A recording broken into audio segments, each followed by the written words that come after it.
Ya, shalom, saudara, selamat berjumpa kembali dengan saya Bejana ya, dalam acara firman, doa dan pengurapan. Ya, saya mau menyampaikan saudara-saudara, khotbah saya ini sudah pernah saya sampaikan, tapi topiknya berbeda. Tapi ayatnya sama, saudara. Ya, peristiwa pengalaman saat Tuhan Yesus masih di tengah-tengah dunia ini bersama dengan murid-muridnya. Dan kita dapat membaca di Alkitab ini. Tentu saudara sudah sering membaca dan mendengar ini, saudara. Termasuk dari saya. Saya pernah menyampaikan ini dengan judul panik. Tapi saya sekarang tidak menyampaikan judul panik, saudara. Tapi dengan cerita peristiwa yang sama ini, saya mau menyampaikan dengan judul sasaran iman. Ya, saudara dan saya beriman kepada Tuhan Yesus Kristus. Tentu memiliki sasaran, saudara-saudara. Ya, dan itu terdapat, saudara, di dalam kitab suci kita. Ya, ditulis di kitab Injil. Ini saya mau baca di Injil Lukas, saudara. Injil Lukas pasal 8. Ya. Saudara dapat membaca semuanya ayat 22 sampai 25. Ya, judul di sana kan angin ribut diredakan ya. Sudah banyak yang membaca. Tapi saya mau menyampaikan ini, saudara. Dengan tema saya adalah sasaran iman. Ya, sasaran iman. Ya. Dalam peristiwa ini, saudara-saudara, ya, dalam peristiwa ini, angin ribut diredakan ini, tentu saudara sudah mengetahui, tapi ada 3 hal, ya, dari ayat ini, saudara, ya, 3 kalimat, 3 perkataan Tuhan, ya, dan itu akan saya bahas, kita bahas, saudara. 3, ya. Kalau saudara membaca dalam Injil Lukas pasal 8 ayat 22 sampai 25, ya. Pertama-tama Tuhan di dalam ayat 22 ada kata-kata Tuhan Yesus mengatakan seperti ini, saudara. Marilah kita bertolak ke seberang danau. Ya, kalau kita melihat cerita ini, kita tahu yang dimaksud Tuhan Yesus ke seberang danau itu di mana? Ya, ini di Danau Tiberias, di seberangnya, saudara. Di sana dikatakan, kalau sudah membaca ayat-ayat selanjutnya, ya 26 dikatakan itu ada di Gerasa. Ya, Gerasa ini ada peristiwa juga, saudara ya. Tapi saya tidak menyampaikan ini. Tapi saya sampaikan ini. Yang pertama, Tuhan mengatakan, marilah kita bertolak ke seberang danau. Itu waktu itu ke seberang danau di Gerasa. Sekarang, saudara-saudara, Tuhan Yesus sudah ada di dalam surga. Ya, ini peristiwa ini, saudara, ini menjadi cermin hidup kita sekarang ini, saudara. Benar, terjadi, ya, terjadi. Karena Tuhan menyampaikan kepada saudara dan saya, mari kita ke seberang danau. Di mana itu, saudara-saudara? Ya, kalau saudara membaca di dalam ayat terakhir dari ayat 25, setelah peristiwa gelombang yang besar itu, murid-muridnya sangat ketakutan, panik ya, kalau saya istilahnya, ya, panik. Nah, ayat terakhir di dalam ayat 25 itu mengatakan begini Tuhan Yesus, di manakah kepercayaanmu? Di manakah imanmu, imanku? Ketika mereka dalam kepanikan, di tengah-tengah kita, Tuhan mengajak ke seberang danau. Ini bicara mengenai iman, saudara-saudara. Nah, kalau kita mau bicara tentang iman, saudara-saudara, ya, kita sudah mendapatkan kata dua loh. Yang satu, saudara-saudara, saya bacakan lagi, saudara. Ya, di dalam ayat 24, ya, ketika Tuhan dibangunkan murid-muridnya, lalu Tuhan bangun, dikatakan ia pun bangun, lalu menghardik angin dan air yang mengamuk itu, dan angin dan air itu pun reda, dan danau itu menjadi teduh. Dalam ayat lain Tuhan mengatakan begini kepada angin yang sedang bergolak itu, gelombang yang bergolak itu, saudara, diam, tenanglah, maka itu menjadi tenang. Ada pergumulan di sana, saudara. Sementara saudara diajak Tuhan ke seberang danau, di mana itu? Ini bicara mengenai sasaran iman. Tuhan mengatakan, di manakah kepercayaanmu? Di manakah iman? Apa sasaran iman, saudara-saudara? Kalau saudara membaca 1 Petrus 1 ayat 9, ya, kita baca, saudara, ya. 1 Petrus 1. Ya, kita lihat. 1 Petrus 1 ayat 9 katakan begini, saudara-saudara. Karena kamu telah mencapai tujuan imanmu, sasaran tujuan imanmu, yaitu keselamatan jiwamu. Keselamatan jiwa. Bukan di dunia ini, saudara, selamat, saudara, tetapi selamat jiwa, rohani kita, roh kita selamat, hidup kekal sampai di dalam surga. Itu iman. Iman kepada Tuhan Yesus Kristus akan mendatangkan keselamatan jiwa. Firman Allah mengatakan begini, saudara. Jadi, saudara, marilah kita ke seberang. Ingat, ada pujian waktu sekolah minggu, saudara-saudara, ya. Berlayar ke surga, marilah naik kapal Tuhan Jurumudi, berlayar ke surga. Ini, saudara-saudara, Tuhan Jurumudinya. Ya, ada Tuhan di sana. Tidak sama dengan di sini, saudara, waktu masih di dunia. Dikatakan Yesus saat itu tertidur. Dan tiba-tiba dalam perjalanan ke danau, perjalanan menyeberang itu, saudara, ketika saudara sedang berlayar di dalam perahu kehidupan kita ini, saudara, iya, ada yang namanya tiba-tiba ada masalah timbul, pergumulan hidup untuk mencapai tujuan iman itu, saudara, kerajaan surga. Ketika saudara di dunia, saya di dunia ini, oh begitu banyak sekali pergumulan, masalah. Saudara tahulah masalah, baik yang biasa-biasa, yang sedang sampai yang berat sampai dikatakan mustahil.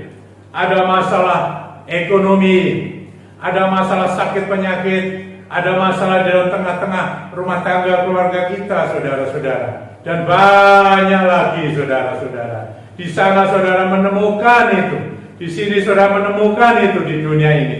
Ketika sedang berlayar, meskipun sudah jurumudinya Tuhan Yesus. Tetapi yang saya mau ingatkan, kalau di sana dikatakan Yesus tertidur, jangan sekali-kali saya dan saudara sampai Yesus tertidur. Tidak pernah. Roh Kudus sudah ada di dalam diri kita. Perlu kita terus berkomunikasi, saudara-saudara, setiap saat. Satu hari 24 jam dengan roh. Saudara-saudara, kita butuh supaya roh Tuhan terus, roh Allah terus hidup bernyala-nyala dalam diri kita. Dan roh kita akan bernyala-nyala karena ada api Roh Kudus di dalam diri kita. Saudara-saudara, ini lihat baik-baik. Di tengah-tengah kehidupan ini, saudara-saudara, apa itu masalah saudara di tengah-tengah kehidupan di antara sakit penyakit? Sakit penyakit. Kalau saudara kembali cerita dari seorang perempuan yang pendarahan 12 tahun, ya, di sana saudara saya catat, saya cuplikannya ya di dalam Injil Matius, ya, Injil Matius pasal 9. Ini begini, saudara, ya, saudara nggak perlu baca semua itu. Demikian saudara. Saya membaca ayat 21 dan 22. Pasal 9. Kita baca ayat 21 dan 22. Begini, karena katanya dalam hatinya, perempuan 12 tahun itu saudara, yang berdarah, asal ku jamah saja jubahnya, aku akan sembuh. Hasil daripada iman saudara. Dengan keyakinan percaya asal ku jamah saja jubahnya, aku akan sembuh. Ini dikatakan, diucapkan oleh perempuan yang 12 tahun. Ya, iman sasarannya tadi yang pertama adalah sampai keselamatan jiwa. Tapi tengah-tengah dunia ini ada pergumulan yang luar biasa kadang-kala begitu saudara. 12 tahun mendarah nggak main-main itu saudara. Tapi iman dari perempuan ini, ya 22 dikatakan begini, tapi Yesus berpaling dan memandang dia serta berkata, teguhkanlah hatimu hai anakku. Ini imanmu telah menyelamatkan engkau. Dah, ini utama saudara-saudara. Tadi saya sudah sampaikan sasaran iman adalah keselamatan jiwa. Ini dikatakan lagi, orang yang punya iman seperti perempuan ini, dia minta sembuh, tetapi Tuhan berikan lebih dulu. Imanmu telah menyelamatkan engkau. Baru setelah itu, maka sejak itu sembuhlah perempuan itu. Haleluya. Ada kesembuhan. Orang yang memiliki iman kepada Tuhan Yesus, keseluruhan Tuhan bekerja. Bukan saja dia diberi yang terbaik daripada yang baik, kerajaan surga, hidup kekal selama-lamanya. Tapi tengah-tengah ketika engkau sakit, dia mendapatkan kesembuhan sasaran iman saudara. Sakit penyakit pun disembuhkan dengan iman kepada Tuhan Yesus Kristus. Ini sakit penyakit, masalah saudara, ada masalah ekonomi rumah tangga, dan macam-macam saudara-saudara. Bagaimana itu? Ini tidak saya baca, tapi saya catat saudara. Waduh, luar biasa dahsyat saudara bagi orang-orang yang memiliki iman kepada Tuhan Yesus Kristus. Tidak usah ragu-ragu lagi. Mungkin hari-hari ini saudara-saudara, ekonomimu, kehidupan rumah tanggamu lagi berantakan dan ada masalah-masalah yang sangat gudang. Tapi saya ingatkan, saya berikan firman Tuhan dengan iman kepada Tuhan Yesus Kristus. Ada yang luar biasa. Saudara selidiki dan baca, ya, catat di Ulangan pasal 28 ayat 1 sampai 14. Dahsyat saudara-saudara. Luar biasa, orang yang beriman, orang yang taat, orang yang setia, orang yang percaya kepada Tuhan Yesus Kristus, ada sumber yang luar biasa. Berkat yang heran saudara-saudara ketika dia ada di dalam dunia ini. Ya, dan nanti saudara, tadi dikatakan ada sasaran iman. Ada 3 kalimat. Bertolak ke seberang menuju kerajaan surga, Kanaan Samawi, bersama Tuhan Yesus Kristus, menyala-nyala roh-rohnya dalam diri kita saudara. Di tengah-tengah itu ada pergumulan saudara-saudara. Iya, pasti ada. Semuanya, seluruh dunia, apalagi hari-hari ini saudara, pergumulan yang tidak mudah, baik mengenai sakit penyakit, baik mengenai ekonomi, baik mengenai keluarga rumah tangga, baik mengenai hal-hal yang lain, macam-macam saudara-saudara. Tapi di tengah-tengah itu saudara, ada kalimat ketika engkau berseru kepada dia, ya Tuhan, engkau Allahku, Tuhanku, pencipta langit dan bumi dan yang menciptakanku ini. Engkau juru selamat, tapi engkau juga pertolongan yang kuat. Dari mana pertolonganku? Aku lihat di gunung-gunung, di lembah-lembah. Pertolonganku hanya datang daripada Bapa Allah dan Tuhan Yesus Kristus. Dan berkatnya sudah dicurahkan saudara hari-hari ini. Saudara membaca dalam Ulangan 28 ayat 1 sampai 14. Luar biasa. Saudara dan saya akan diberkati saudara-saudara. Pegang teguh-teguh. Kan saudara-saudara. Ya Yesus Tuhan.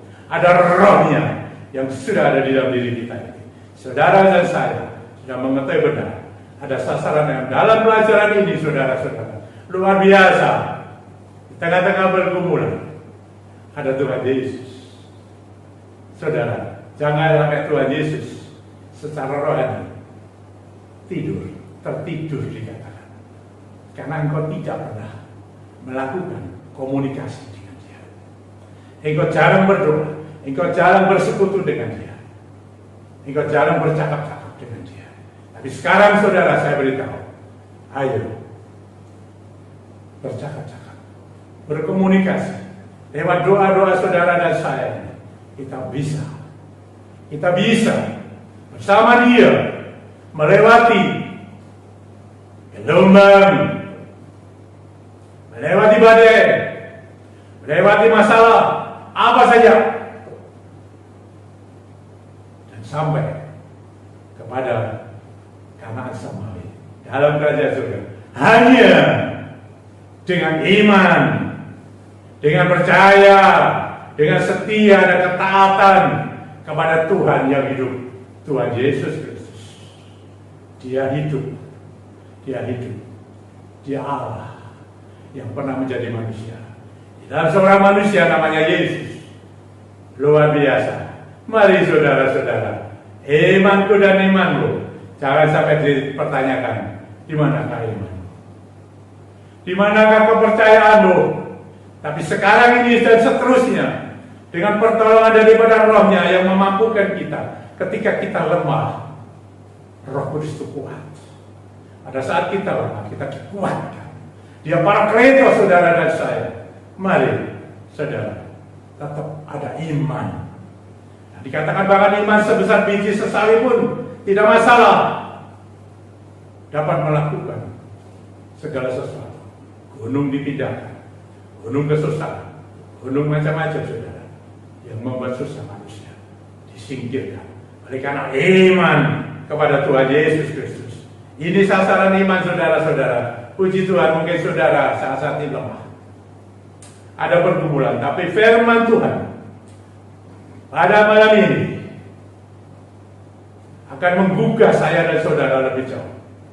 Bahwa saya dan saudara memiliki harapan yang penuh kemenangan. Kita memiliki Tuhan yang hidup, Tuhan Yesus Kristus. Tidak pernah berubah dia. Dari dahulu kala, sekarang ini, sampai selama-lamanya, dia tetap Tuhan Yesus. Tidak berubah. Mari saudara-saudara, kita mau mohon pengurapannya.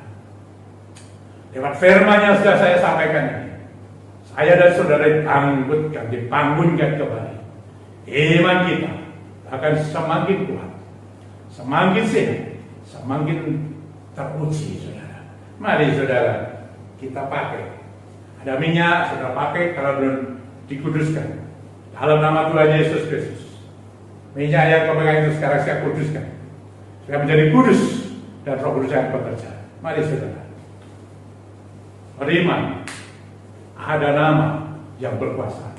Oleh dalam nama Tuhan Yesus Kristus, Roh Kudus akan bekerja. Roh Kudus akan memenuhimu. Engkau akan penuh dengan rohnya dia. Roh yang perkasa, roh Parakletos itu luar biasa.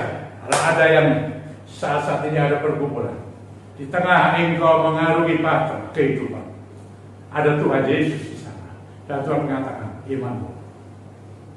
imanmu sekarang, engkau akan sampai ke seberang. Dan bahkan dalam perjalanan ke seberang itu, ada pergumulan dalam dunia ini. Pergumulanmu sekarang ini, kalau ada sakit penyakit, dalam nama Tuhan Yesus Kristus, Roh Kudus yang bekerja. Sekarang sakit penyakitmu sudah diangkat, dilalukan, dan engkau keluar daripada krisis sakit penyakit, dan engkau akan dimenangkan dan akan sehat kembali, pulih. Akan jiwa roh tubuhmu dipulihkan, sehat. Luar biasa. Kalau Roh Kudus bekerja, penyakit apapun yang datang dari dunia ini, semua dilalukan oleh karena kuasanya dia. Roh Allah, Roh Kudus, Roh Yesus, Tuhan kita yang hidup, sudah menyembuhkan kita yang sakit, di mana saja berada. Dan bahkan dikatakan, ada masalah dalam ekonomi saat ini ada goncangan yang luar biasa. Luar biasa. Akan saya merambat ke keluarga rumah tangga, dan banyak lagi yang lain-lain. Tapi ada di dalam Ulangan pasal 28 ayat 1 sampai 14. Dia yang kau imani, kalau saya dan saudara tetap setia, tetap percaya, tetap taat kepada dia dengan sungguh-sungguh, terjadi ini saudara. Terjadi ekonomi keluarga rumah tanggamu apa saja. Ada sesuatu keajaiban yang luar biasa, dahsyat. Kalau saudara membaca itu, oh haleluya, terpujilah nama-Mu Tuhan. Oh ada Yehova Jireh,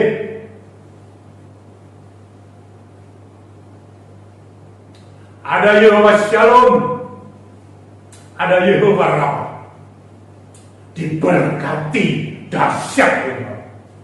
Sepanjang engkau dalam dunia ini tetap berjalan bersama Roh Kudus, tetap mentaati pengajaran-pengajarannya dari Tuhan Yesus Kristus, saya dan engkau semuanya bukan saja diberkati dalam dunia ini, tapi sampai ke seberang. Dikatakan itulah Kanaan Samaria, kerajaan yang kekal, kerajaan di mana Bapa di sana. Saudara-saudara, persiapkan benar-benar urapannya Tuhan di dalam nama Tuhan Yesus Kristus. Terjadilah Tuhan memberkatimu, memberkati kita semua. Terima firman Tuhan yang hidup, firman Allah yang hidup, dalam nama Tuhan Yesus Kristus. Saudara dan saya menikmati segala-galanya, seluruhnya, sepenuhnya. Haleluya, puji Tuhan, demi nama Tuhan Yesus Kristus. Amin. Sampai berjumpa kembali. Shalom, saudara. Tuhan memberkati ya, Tuhan memberkati. Amin.